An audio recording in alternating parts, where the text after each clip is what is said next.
Ethiopia. Survivors of TPLF attack in Amhara describe gang rape, looting and physical assaults. Women raped at gunpoint, robbed and assaulted. Lack of medical care after TPLF fighters damaged and looted hospital. Abuses committed as Tigray conflict has spilled over into Amhara region. 16 women from the town of Nifas Mewcha in Ethiopia's Amhara region told Amnesty International they were raped by fighters from the Tigray People's Liberation Front (TPLF). During the group's attack on the town in mid-August 2021, survivors described being raped at gunpoint, robbed, and subjected to physical and verbal assaults by TPLF fighters, who also destroyed and looted medical facilities in the town. 14 of the 16 women Amnesty International interviewed said they were gang raped. The TPLF took control of Nifas Mewcha, in Amhara's Gain district, for 9 days between 12 and the 21st of August 2021. As part of an ongoing offensive into parts of the Amhara and Afar regions.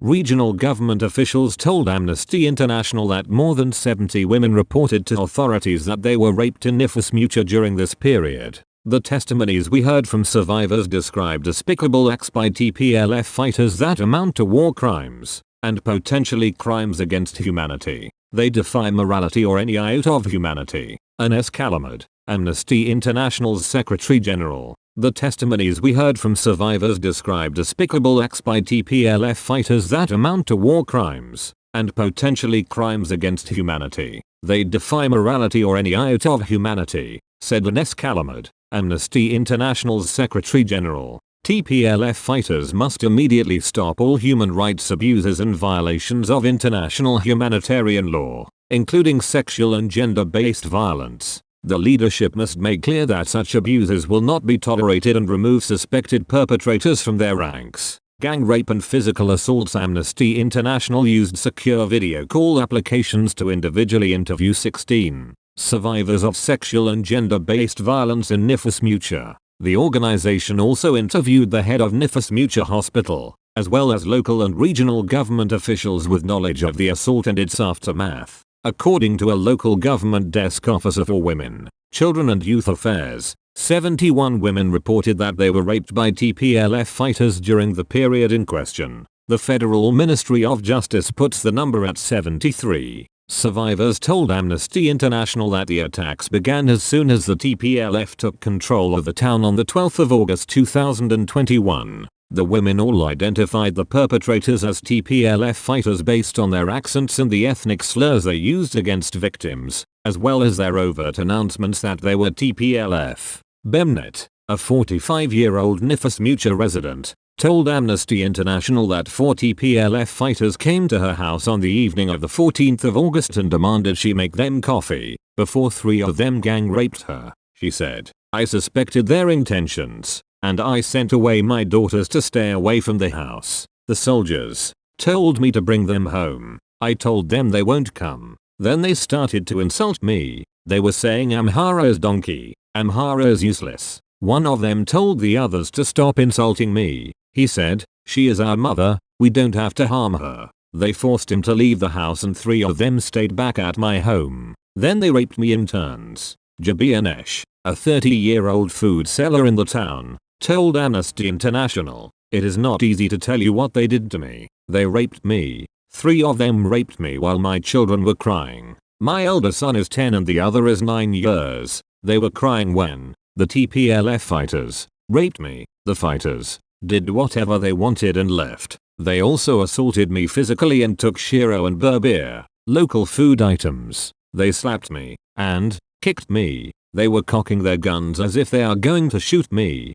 Hamelmore, 28, sells Enjura in the town. She told Amnesty International that 4 TPLF fighters raped her during the night of the 13th of August at her home, while her daughter watched. "I have children, 10 and 2-year-old girls. I was scared they might kill my daughter. I said, don't kill my children. Do whatever you want to me." The youngest was asleep, but the older one was awake and saw what happened. "I don't have the strength to tell you what she saw. They were saying Amhara is donkey, Amhara is useless. One of them told the others to stop insulting me. He said, she is our mother, we don't have to harm her. They forced him to leave the house and 3 of them stayed back at my home. Then they raped me in turns." Bemnet, A 45-year-old Nifas Mewcha resident dehumanizing verbal assaults. TPLF fighters also subjected the women to degrading ethnic slurs, such as donkey Amhara and greedy Amhara. In some cases, the TPLF forces told women they were raping them in revenge for the rape of Tigrayan women by federal government forces.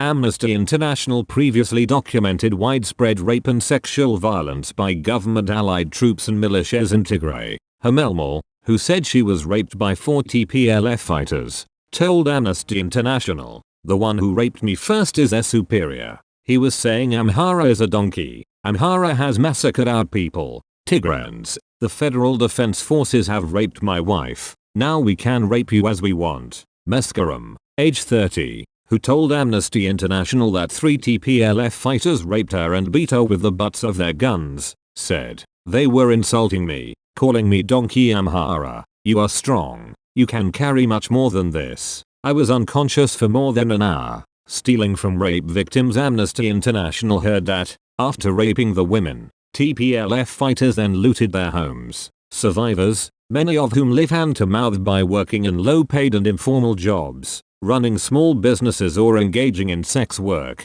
described fighters stealing food, jewelry, cash and mobile phones. Meskaram, who sells kolo, a local cereal-based food, told Amnesty International that 4 of the soldiers came to my restaurant and they ate and drank whatever was in the house. Then 2 of them raped me. They also took my ring and necklace. Frehawood said she was gang raped several times by TPLF fighters between 12 and the 20th of August, and that 1 fighter stole her phone and cash. Tigist said the TPLF fighters who raped her on the 12th of August also destroyed her shop items and took her jewelry. "They took my property. After they drank the beer, they broke the beer bottles in 4 caskets. They also broke the 2 caskets of soft drink and took my gold necklace. They also took my beddings. Now I am not able to run my business as before since I lost all I had. I am only selling coffee. I am also a sex worker. But it has become difficult for me to trust anyone after what they did to me." Health impact. 15 of the 16 rape survivors Amnesty International interviewed described suffering physical and mental health problems as a result of the attacks. They described a variety of symptoms including back pain, bloody urine, difficulty walking, anxiety and depression, while 2 of the women have sought basic private medical treatment since the rape. Damage and looting to the town's hospital and health station by the TPLF attack has meant that none of the survivors interviewed has been able to access comprehensive post-rape care, including emergency contraception, post-emergency prophylaxis for HIV and sexually transmitted infections, assessment and treatment of injuries, or focused therapy for mental health care. An NGO that normally provides such services told Amnesty International that it cannot access the area due to security concerns prompted by the government's hostile public statements about international humanitarian organizations. Bemnet, who has a pre-existing medical condition as well as back pain and other symptoms as a result of the rape, said, "I am just relying on God to save me." Selamoit, a 20-year-old domestic worker, told Amnesty International that 3 TPLF fighters raped her on the 12th of August. She said she is now pregnant due to the rape, but wasn't able to access any medical services.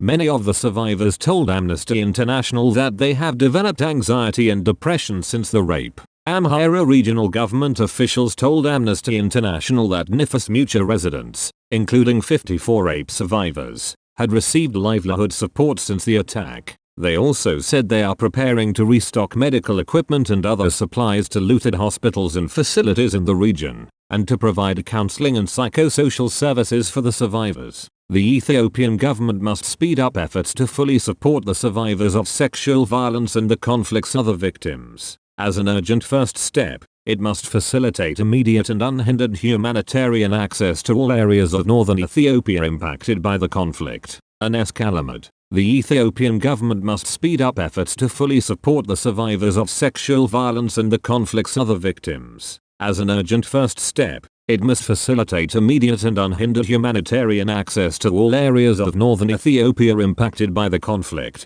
said Anes Kalamad. The government must also ensure allegations of all sexual violence are promptly, effectively, independently and impartially investigated. They must bring those suspected of criminal responsibility to justice in open, accessible civilian courts in full compliance with international standards for fair trial without recourse to the death penalty and reparations for the survivors.